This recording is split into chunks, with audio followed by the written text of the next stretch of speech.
मैं आपकी बात से सहमत हूं आचार्य, किंतु जो योजना आपने सुझाई है उसमें अत्यधिक संकट है, सिंह के मुख में हाथ डालने के समान। धनानंद कोई सिंह नहीं है सत्कार, रक्त का प्यासा भेड़िया है वो। और यदि मातृभूमि की रक्षा करनी है इस भेड़िए से, तो किसी को तो उस भेड़िए के मुंह में हाथ डालना ही होगा। मैं एक साधारण ब्राह्मण जिसके पास कोई सैन्य बल नहीं है।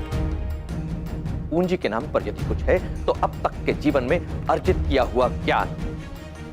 फिर भी मैंने प्रतिज्ञा ली है, प्रण किया है, जिस ब्राह्मण की सोच के प्रतीक का तुमने अपमान किया है, उसी शिखा को साक्षी मानकर मैं आचार्य विष्णुगुप्त चाणक्य शपथ लेता हूं कि तुम्हें इस सिंहासन से उखाड़कर वहां एक योग्य शासक को बैठाऊंगा। परंतु यदि चंद्रगुप्त को आने वाले कल में सम्राट बनना है तो आज जीवित रहना होगा, और चंद्रगुप्त को जीवित रखने के लिए मैं अपनी इस योजना को अवश्य पूर्ण करूंगा, बिना किसी भय या संशय के।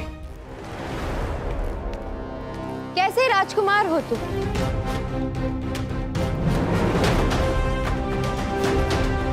जिसके पास अपनी तलवार तक नहीं।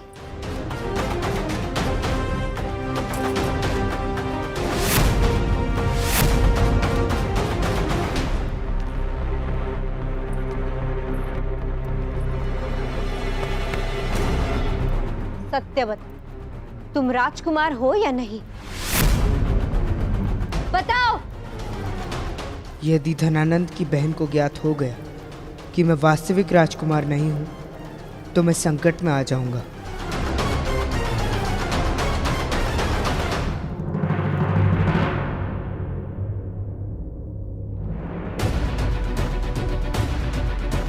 यही मेरा पुत्र चंद्रगुप्त है।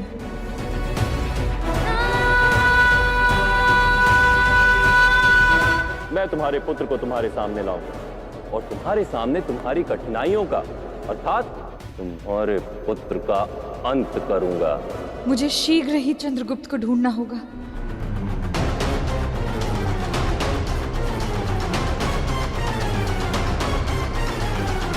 बल हथियार में नहीं, व्यक्ति के हृदय में होता है। तलवार पुत्र की हो या पिता की, प्रहार उस पर निर्भर करता है कि तलवार किसके हाथ में है।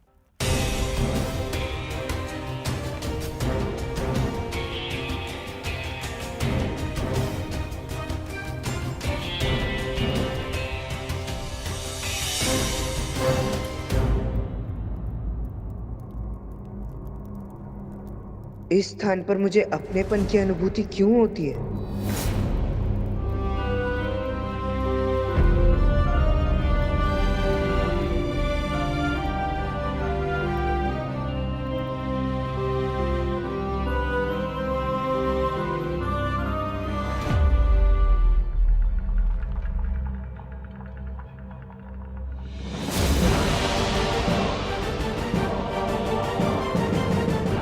आर्य की तलवार कहाँ है? पीपलीवान नरेश की तलवार को किसने स्पर्श किया? चंद्रगुप्त, चंद्रगुप्त।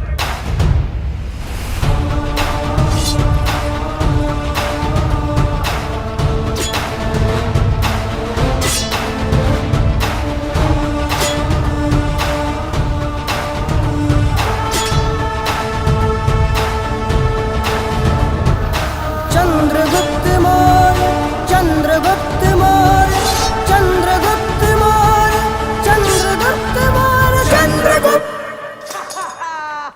मैं जीत गया, तुम हार गई।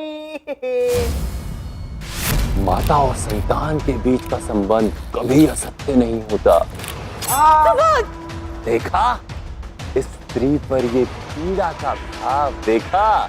यही भाव मैंने मूरा के मुख पर देखा था जब वो एक दिन का राजकुमार सिंह से लड़ रहा था। नहीं।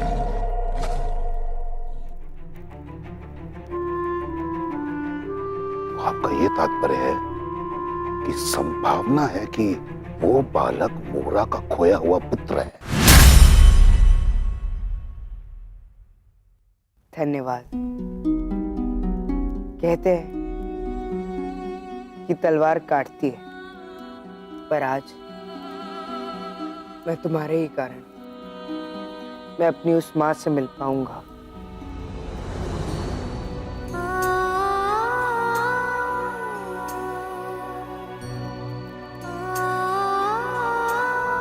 जिसके साथ मेरे संबंध कटे हुए हैं।